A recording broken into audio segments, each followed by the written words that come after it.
बड़ी खबर आ रही है, जहां केंद्रीय कैबिनेट की बैठक में अहम फैसले लिए गए हैं। किसानों के लिए गुड न्यूज है, एमएसपी में बढ़ोतरी हुई। कैबिनेट में 5 बड़े फैसले लिए गए हैं। खरीफ की फसल पर एमएसपी तय, लागत से 50% अधिक एमएसपी को मंजूरी दी गई है कैबिनेट की तरफ से। किसानों को कर्ज पर ब्याज में भी छूट है।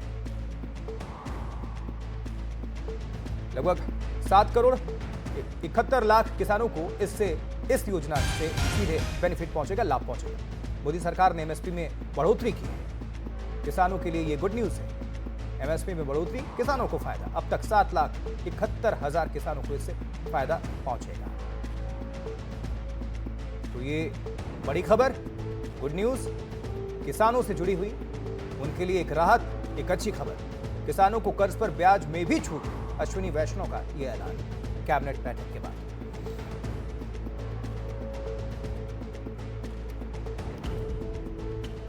तो ये राहत की बात, ये किसानों से जुड़ी, सीधे उनसे डायरेक्ट जो बेनिफिट है उससे जुड़ी गुड न्यूज, अच्छी खबर।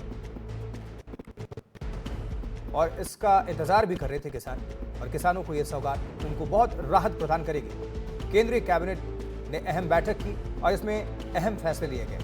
किसानों के लिए ये गुड न्यूज है। हम सीधा रुख कर लेंगे अपने सहयोगी अखिलेश शर्मा का। अखिलेश, किसानों के लिए बहुत अच्छी खबर, राहत की खबर, गुड न्यूज है। क्या कुछ मोटी मोटी बातें हैं इसमें? देखिए, सबसे बड़ा जो फैसला है किसानों के हित में वो है खरीफ फसलों के लिए एमएसपी को मंजूरी दे दी गई है। करीब 2 लाख करोड़ रुपए की जो है वो खरीद होगी, इसकी मंजूरी कैबिनेट की ओर से दी गई है। और जो फार्मूला सूचना प्रसारण मंत्री अश्विनी वैष्णव ने अनाउंस किया है वो वही फार्मूला है स्वामिनाथन कमेटी का, जो कि कम से कम लागत का 50% वो एमएसपी के तौर पर दिया जाए। सरकार ने कम से कम 50% दिया है और कई फसलों पर तो ये 60% से भी अधिक है। तो इस तरह सरकार ने उस बात को माना है जो कि किसानों को ज्यादा हित में हो, ये इस दिशा में उठाया गया कदम है। दूसरा जो बड़ा फैसला कैबिनेट की ओर से किया गया वो भी किसानों के हित में है। किसान क्रेडिट कार्ड के जरिए जो सब्सिडाइज लोन दिया जाता है किसानों को, उसको 1 साल के लिए और बढ़ाने का फैसला किया गया है। करीब 13,000 करोड़ रुपए का ये जो स्कीम है, इसका अनाउंसमेंट किया गया है।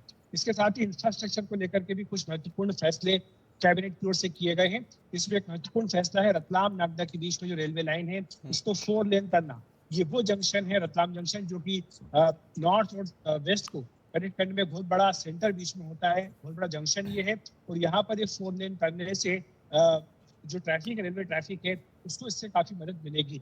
उन्होंने ये भी बताया, एक बड़ा आंकड़ा सूचना प्रसारण मंत्री अश्विनी वैष्णव ने दिया कि पिछले साल जो कार्गो जो कैरी किया है भारतीय रेलवे ने, वो अमेरिका को भी पीछे छोड़ दिया है उसमें। तो भारत जो है दुनिया का दूसरा सबसे बड़ा कार्गो कैरियर बन गया है रेलवे के जरिए। और ये ज्यादा फायदा इसमें इसलिए है क्योंकि हाईवे की तुलना में रेलवे से आप जब कार्गो लेकर के जाते हैं तो उसमें जो पर्यावरण है उसको कम नुकसान होता है। 90% कम नुकसान पर्यावरण को होता है हाईवे की तुलना में। तो इस लिहाज से बड़ी उपलब्धि रेलवे ने हासिल की। अखिलेश, बहुत बहुत शुक्रिया आपका इस विस्तार भरी जानकारी को दर्शकों के बीच पहुंचाने के लिए, रखने के लिए।